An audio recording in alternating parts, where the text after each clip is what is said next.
What if the grand civilizations of Africa we've heard about are only the tip of the iceberg?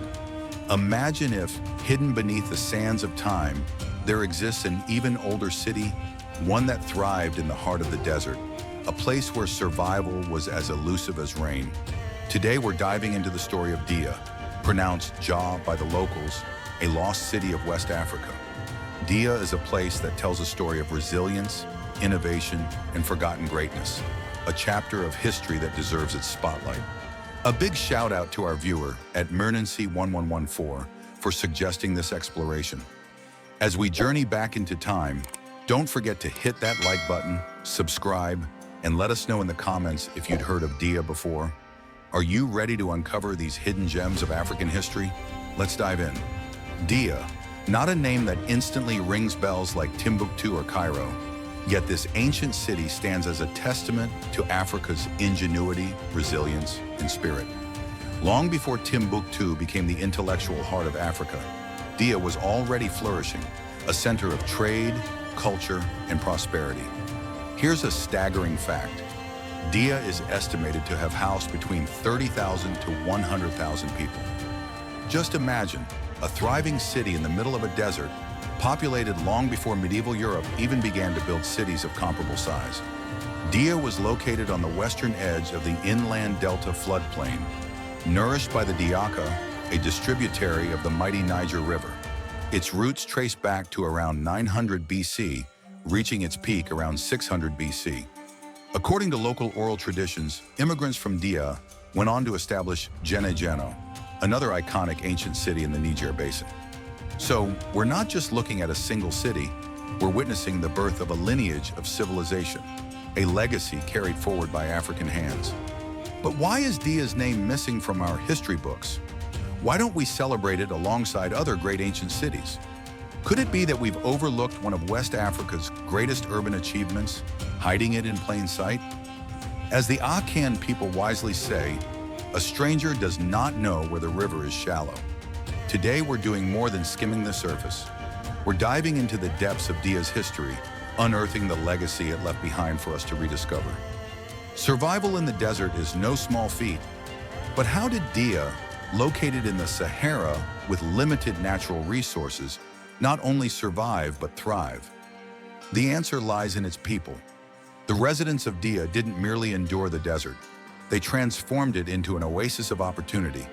Through sheer determination and innovative spirit, they mastered sustainable agriculture, dug intricate wells, and developed irrigation systems that allowed them to cultivate crops in one of the harshest climates imaginable.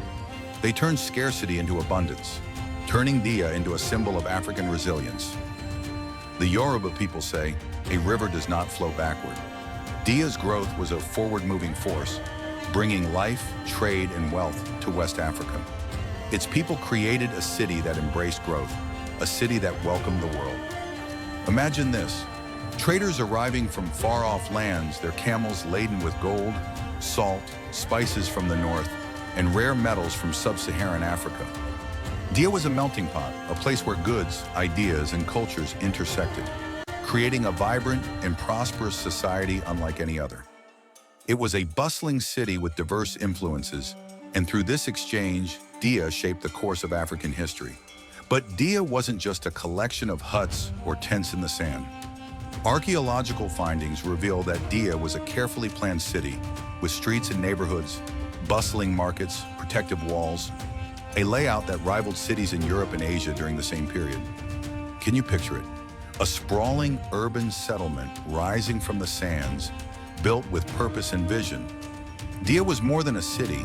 It was an architectural marvel, meticulously designed and constructed. How often do we hear about ancient African cities with sophisticated urban planning? Could it be that we've been seeing history through a narrow lens, overlooking the brilliance of African civilization? The Ashanti proverb says, "Wisdom does not come overnight." Dia's wisdom was crafted over centuries, with each generation layering new knowledge, adding to its culture, architecture, and collective identity. In Dia, knowledge was sacred. This city wasn't just a trading center, it was a beacon of African identity. Every street echoed with the rhythms of oral traditions, songs, art, and spiritual practices.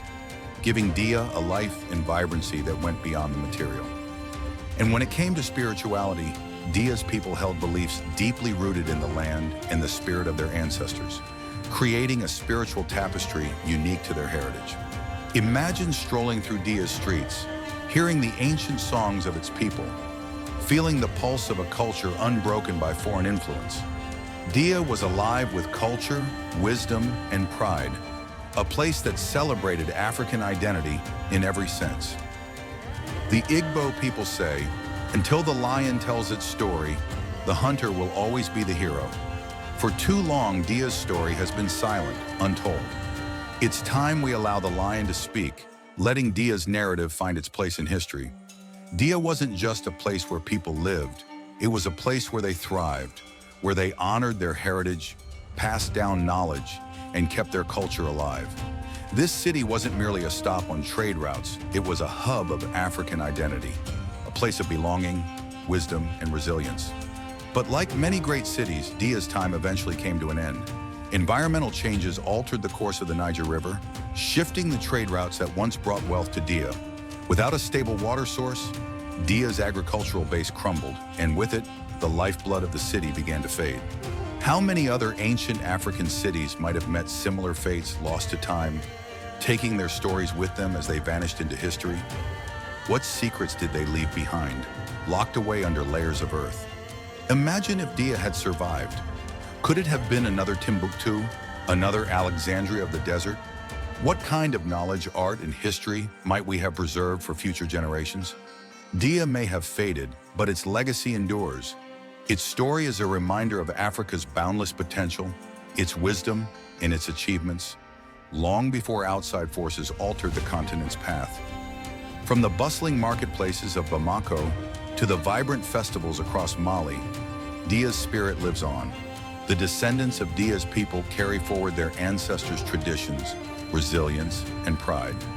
As the Ethiopian saying goes, a single bracelet does not jingle. Africa's history is not singular, but a rich tapestry woven from cities like Dia, Timbuktu, and countless others. Together, they create a collective legacy that tells the story of Africa's ingenuity. Today, the quest to reclaim Africa's legacy continues, driven by scholars, historians, and curious minds who refuse to let these ancient cities disappear into the sands of time. Each new discovery about places like Dia reveals that African history is vast, powerful, and still unfolding. But how do we know so much about a city lost to time? Enter Doug Park, the archaeologist whose dedicated work has helped bring Dia's story to light. Through years of painstaking excavation, Park and his team unearthed artifacts, architectural remains, and evidence of a sprawling trade network that connected Dia to communities across Africa and beyond. What other secrets lie hidden in the sands, waiting for someone like Park to uncover them? Park's work reveals that Dia wasn't just an isolated city. It was part of a larger network, a collection of communities connected by trade, culture, and innovation. His discoveries allow us to piece together the life and legacy of a people who not only survived, but thrived in the harshest of landscapes. As the African proverb goes, the one who fetches the water knows its true value. Park's work reminds us of the value of uncovering our past, no matter how buried it may be. So what do you think? Is it time we start rediscovering Africa's lost cities and hidden histories? Drop your thoughts in the comments below. And if you're captivated by these journeys into the past, hit that subscribe button and give this video a thumbs up. Tell us which African civilization you'd like us to explore next. Thanks again to @MrNancy1114 for inspiring today's journey into Dia. Together, let's continue to rediscover the wonders of Africa's forgotten past, here on Veil of Time.